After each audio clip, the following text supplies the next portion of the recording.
ছেলেদের জীবন মানেই সুখে পরিপূর্ণ জীবন। আমরা যারা ভাবি তারা কি আদৌ সত্যিটা জানি? একটা ছেলে জন্মের পর থেকে যখন বড় করা হয় তাকে তাকে বলে দেওয়া হয়, তুমি কিন্তু কাঁদবে না। কান্না করে মেয়েরা, মেয়েদের মতন কেন কাঁদছো, এইরকম একটা লাইন, যার ফলে তাদের যতই বড় আঘাত লাগুক, কষ্ট লাগুক, তারা কাঁদতে পারে না। তারা কেঁদে তাদের মনের কষ্টটা হালকা করতে পারে না। তাদের হাজার কষ্টের পরেও তাদেরকে মুখে হাসি নিয়ে থাকতে হয়, কারণ তারা ছেলে। ছোট থেকে তাদেরকে বড় করার সময় বলা হয় যে পুরো সংসারের দায়িত্ব তাকে নিতে হবে, সেই জন্য তাকে পড়াশোনা করতে হবে।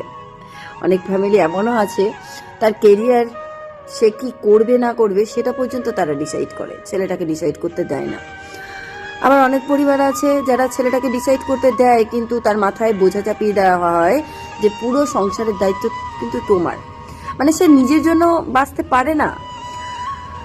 সে একের পর এক পরীক্ষা দেয়, পাশ করে, ভালো রেজাল্ট করে, খারাপ রেজাল্ট করে, যাই হোক করে, কিন্তু একটা সময় গিয়ে তাকে সংসারের দায়িত্ব নিতেই হয়, বিয়ে করতে হয়। একটা অজানা বা প্রেম করে বিয়ে করলে চেনা জানা একটা মানুষের হাত ধরতে হয়, তার সারা জীবনের ভরণ পোষণের দায়িত্ব নিতে হয়, সঙ্গে থাকে বাবা মায়েরও দায়িত্ব নিতে হয়।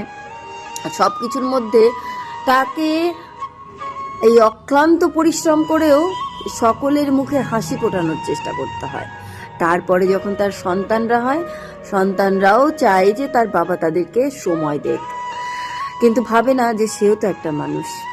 একবারের জন্য কেউ ভাবে না।